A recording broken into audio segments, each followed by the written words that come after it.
The following is an Outdoor Channel original production.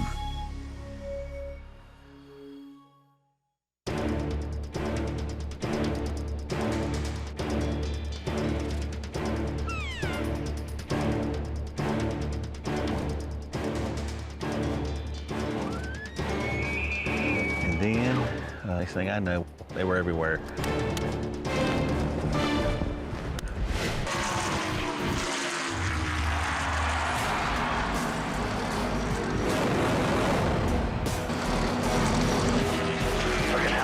Outside the 47, ran one groove higher than you through the corner. Realtree's NASCAR Outdoors, presented by Chevy Silverado, the official truck of the outdoors.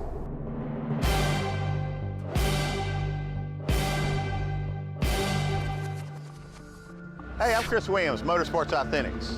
And with a generous invitation for Bill Jordan, I'm headed to the high country of Wyoming for a spot and stalk elk hunt. Hello everybody, I'm Bill Jordan. For the ones who know me, you know that I live for the outdoors. But what you may not know, that I'm a big follower of the sport of NASCAR. The fans, the pits, the cars. It's intense, lightning fast paced in every sense of the word. Here on Realtree's NASCAR Outdoors, I have the chance to take these drivers and personalities out here in my world. And let me tell you, you'll see a whole different side from the one at the track. This week, the logistical leader of trackside merchandising, Chris Williams, joins us for an archery hunt in Wyoming's Wagon Hound Range. He also brought along former crew chief Jeff Hammond and NASCAR racing legend Bobby Labonte. We scheduled this hunt around the rut to give these guys the ultimate archery adrenaline rush.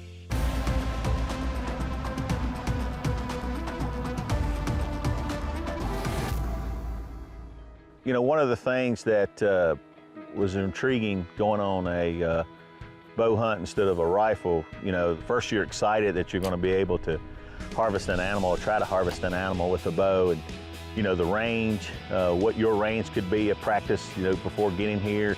You know, you're going to be moving a lot of times. You know, you're going to have to play the wind. And you know, when the time comes to make the shot, you've got to be comfortable that you're good at 60 or 70 yards out.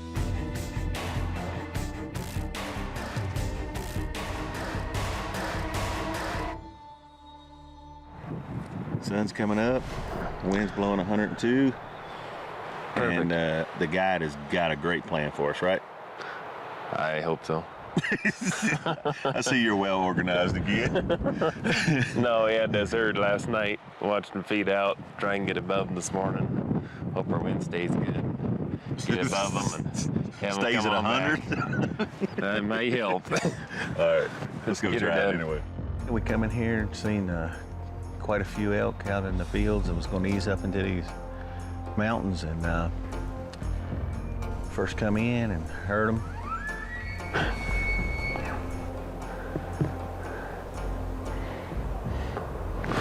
Why don't you guys get ahead of me? There's some bulls right there in them pines. They're coming through right there. They're right on the edge. Just get in them trees and get you a good setup. We got enough balls. Leave you some room in case they come out back here. So they gotta go down. They gotta go around. I think we need to get right in here. So let's get up here. Let's get up here. These elk are right here. Let's hustle.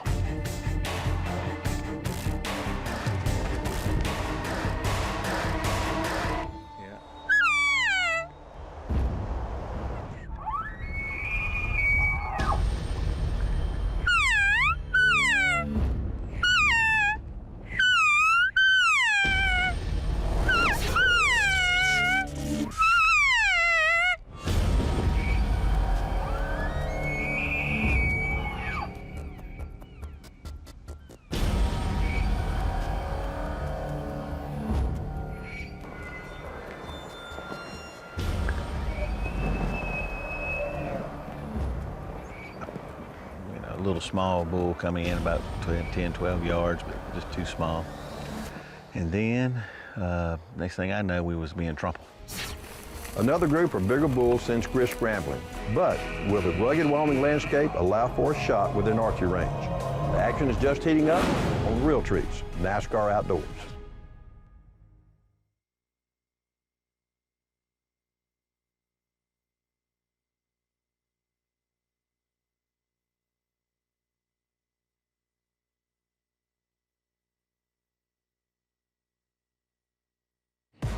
Realtree's NASCAR Outdoors is brought to you by the 2012 Chevy Silverado, the most dependable, long-lasting, full-size pickups on the road. By Russell Outdoors, explore your limits. By Primo's, speak the language. By Thompson Center's New Dimension bolt-action platform. By New Holland, the official tractor of Team Realtree. By Bass Pro Shops, your adventure starts here. And by Bill Jordan's Realtree, family, friends, and the outdoors. Oh man, we had some great encounters. We had big elk, 80, 90 yards away. And of course, Jeff, my guy, let her fly. Well, I'm not comfortable at 80, 90 yards. So, we had to move. Me and the cameraman ran up the hill probably 250 yards at a full sprint, trying to cut certain ones off. And we really got into about 60 or 70 elk coming up from the prairie.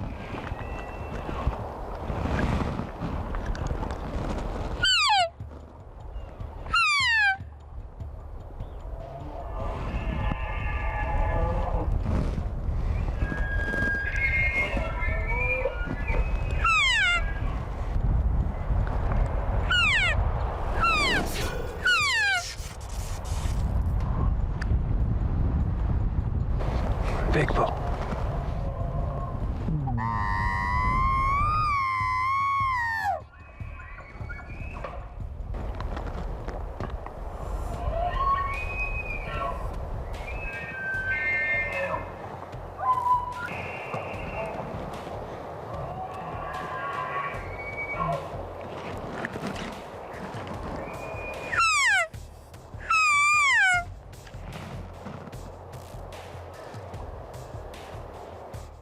The experience of hearing them bugle and running those cows, and some of those bigger bulls running off those satellite bulls and those younger bulls was just amazing.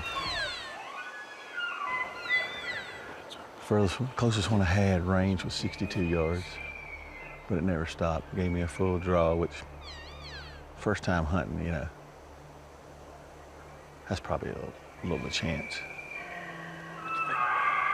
That's sweet. That's pretty awesome. We get on a pretty solid 310 bull, little narrow, not what I was quite looking for at 32 yards. And I mean, he was there doing everything you want him to do. And if it would have been the bull I was looking for, it would have been a great opportunity, but it didn't. We've had some younger bulls come in and bugle and do all the things that they do within 10 to 15 yards of us, but not quite the bull that I've been looking for. You're really enthused about doing this, so why don't we just sit in the truck, get behind the wheel, bust that over top of the hill, and we see him run down there, and I'll shoot him off the back of this truck. Works for me. Can I run the air conditioner? Yeah. Sweet. Sounds like a plan. One thing I can tell you, when you're off on a hunt, it's very important that you get to know your guide and that you get along with your guide. Let me just say, I know Jeff the guide, and I know Chris the hunter. Now, could this be a match made in heaven? Nah. Oh. Where's he at? It's a tree. Oh, it's a tree? Yeah. What a guy. I'm stress-free, dude. I don't meet a stranger. I'm always talking a little smack here and there. Here we are again with the best guide in the country. Well, they fixed me up with a guy that probably has my same type. I'm thinking about lying and taking me a nap. Look, don't even stop the camera. Look, Pan, this is what our guy does. This is Wyoming at its best. He's a little quirky at times, but he's a really good guide. Our guide is horrible.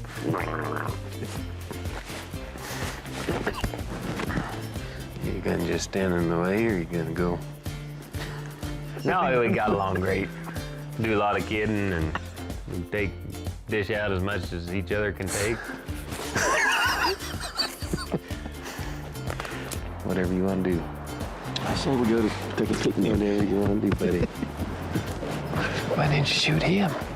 What? What do you mean what? There's 112 yards. That's the thing. We can bust each other in the field, and it makes the day go so much better. A guy's asking me where to go. No, we're doing good. We got them right where we want them. We get in the next day, and we get on a couple of bugling bulls and getting down on them. We had one bull that I think kind of got curious of what was going on, but it kind of spotted us, not from a standpoint of knew what we was, but we had to drop down where we were in the middle of some rocks. Bad setup for us and the camera guy. And the bull come within 15 yards, but I mean, from where he was on the rock, there was no chance. So, you know, went that afternoon and sat down and heard a lot of bulls, but the rain come in, the thunderstorms and everything happened. It just kind of messed the hunt up. I don't think they're gonna stop anytime in the near future, so we're gonna go back and get our guide, tell him what a great job he did, and we're gonna move on. Maybe come back during rifle season and shoot something. When we could come back, it may not be all lost. And you know, you don't have to shoot a 300 class bull. I've passed up many of those already. I'm looking for a special bull, and then I'm looking for the challenge of the bow, but I'm not just gonna be comfortable with taking a small bull. I'm just not going to. It's just not my style. There's more big game hunting excitement at every turn, right here on Realtree's NASCAR Outdoors.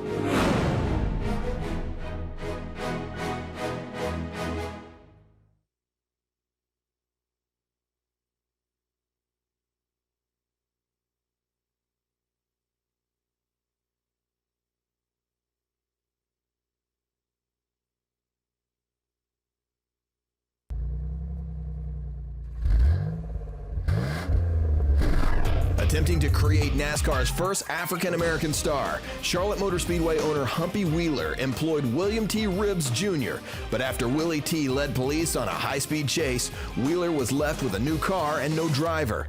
The replacement, who got his first NASCAR ride in May 1978, was a dirt poor kid from Kannapolis, North Carolina. His name, Dale Earnhardt.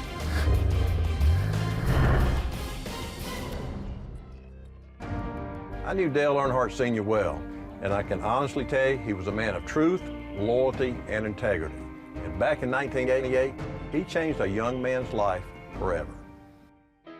You know, I was working 7 days a week, you know, working sometimes 18 hours a day for well over a year. And I was like, man, there's got to be a better way. You know, it's just got to be a better way. And, you know, it just so happened that the race was in town, and Dale Earnhardt Souvenir Trailer was across the street where my mom and dad live presently. And it got stuck. You know, I went over and lended a hand, got a tractor, and got them out. And that kind of led to a conversation with, at the time, one of Dale's partners. And he said, hey, I want to let you meet Dale. Maybe you can come to work for me. He decided that one night at South Boston, Dale was going to race a celebrity race type deal in the Nationwide Series, and he asked me and my wife to go. And we was like, oh, okay, Dale wants us. You know, this is Dale Earnhardt, the Intimidator. You know, this is 1988, you know. You just come across a championship, and it was just an amazing time to be a part of that whole growth. You know, because before there was just real small numbers, but once Dale started that vision with Chase and started that vision of the different markets and the brand, man, we just grew leaps and bounds, and it was fun just to see the gravity of where it was all going. It was really a good time. On the first hunt, Chris had some great encounters, but couldn't get it done. Now he returns with a rifle to Wagon Hound. The post-rut conditions are there, could make this hunt even more difficult. Bet you NASCAR fans are supposed to be Well, we don't tough. like a wreck. Well, I got a seatbelt. Well, ours is like 5-point harness. Oh, tie another rope around you. You better put it around your neck and go off at Yeah, I was teamed back up with Jeff. Man, he is such a horrible guide. He's horrendous. He's fun to be with. He is a good guy though, and Dax and everybody here, you know, they're professional, and you know, they know their grounds. They know the animals here, and you know, we can sit here and laugh and joke and carry on, but you know, if you want to go out here and roam these 195,000 acres, you want to roam with somebody that knows what they're doing. The first morning, you really go out with the expectation, yeah, I have a, you know, happy finger, you know, trigger finger, but at the same time, you still want to search those couple bowls or those couple of areas. We had seen 2 bulls that we thought we would like to harvest, and you know, they come in real late, and we really couldn't tell if that was the bull or not. Why don't you get set up? Look at that bull right there. Yeah, right there. Holy. And we said, okay, here they are. let's get up, set up, and just kind of take a glass of what's going on. Come on, buddy, where are you? We try to get on him, and you know, a lot of things happened. I mean, number one, there was a bull that didn't follow in with the rest of the crowd, and he didn't want to go in, so we kind of, you know, made a decision to bust on across there, which really didn't affect him at all. Different things was going on, and oh, by the way, you know, we had fresh snow, on top of crunchy snow, and you're trying to get through a little draw, and you know, they heard us and perked up, and then it was kind of, we had to hurry. Second one in line. There he is. There he is. Even though I feel like I can shoot pretty well, I mean, I got to make sure everything's there. I mean, I got to make sure my cameraman's ready. I got to make sure everything's going on. I got to make sure it's the right bull. You know, I'm just not going to shoot to wound an animal. I'm going to be on him. Hurry. I mean, it was probably within a half a second. Safety was off. Take him. And it didn't work out. They went over to the right, went up the hill, and we had picked out another opening at about 400 some yards, and I felt very comfortable with shooting him. He didn't come out. He went straight up the mountain. So, you know, that's hunting. Things happen.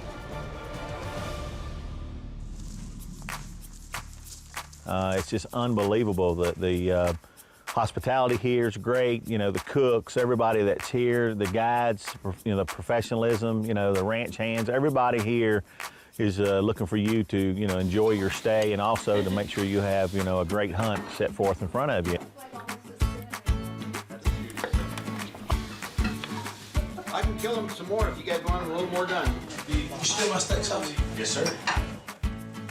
Chris Williams and Jeff Hammond. I've been hunting with them a few times, Chris a lot, and we just have a great time.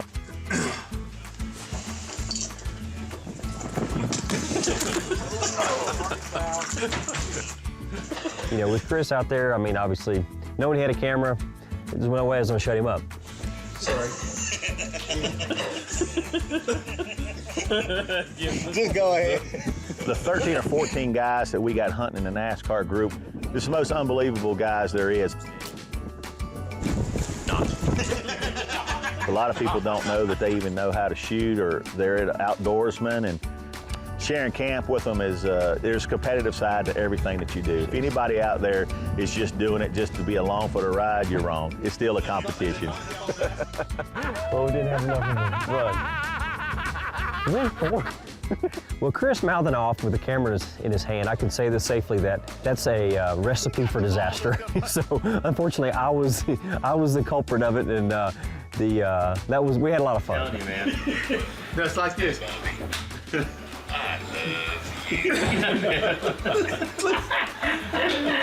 Look at rolling my eyes at Any other message you want to send by? Yeah, I wish I had followed you with me. It's kind of hot. You're stupid. You're stupid. Stupid.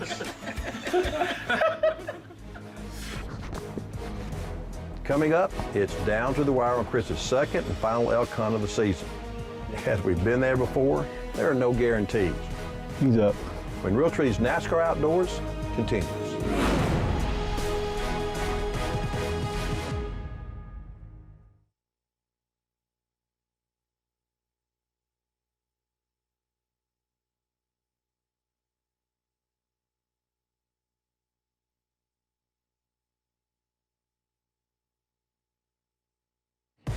Realtree's NASCAR Outdoors is brought to you by the 2012 Chevy Silverado, the most dependable, long-lasting, full-size pickups on the road.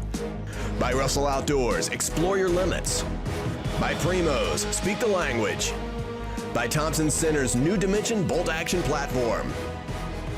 By New Holland, the official tractor of Team Realtree. By Bass Pro Shops, your adventure starts here. And by Bill Jordan's Realtree, family, friends, and the outdoors. This morning about 9:30, I said, okay, you know, it's enough of this. We had seen some bulls in the 315 to 330 range, and I felt like, you know, they were really good bulls, you know, for the last day especially, and we'd go take a look at them. We're up there on top of this cliffs, about a mile from the bottom, and right here around the corner here, Jeff's got these bulls spotted laying up. We can see the tips of their horns. We're gonna have to get off this rock pile. Get up into that other rock pile. They're bedded out there in the open. Kinda got got us pegged here. I'm just gonna have to try and drop off if we can. I don't know. Looks like it's about 5 or 6 of them just laying up there, kind of sunning right now. But I think once he gets okay, we're gonna sneak in around the corner. He's giving me the signal now. We peep around the top of those rocks and we see those 4 or 5 bulls laying down, sitting in the rocks, and we kind of figured that you know, we're gonna have to get them up.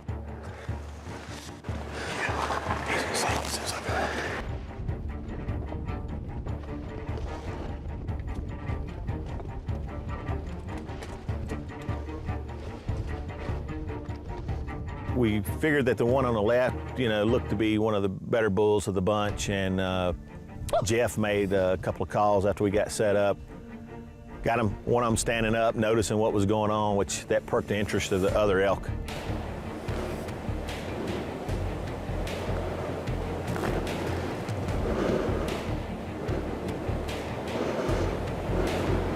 There he comes. Here he comes.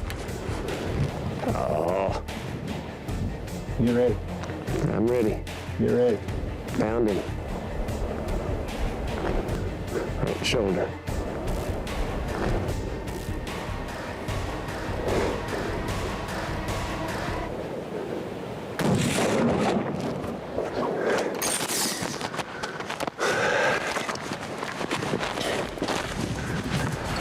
Got touch? Huh? Did I hit him? Yeah, he's done. You pulled the trigger.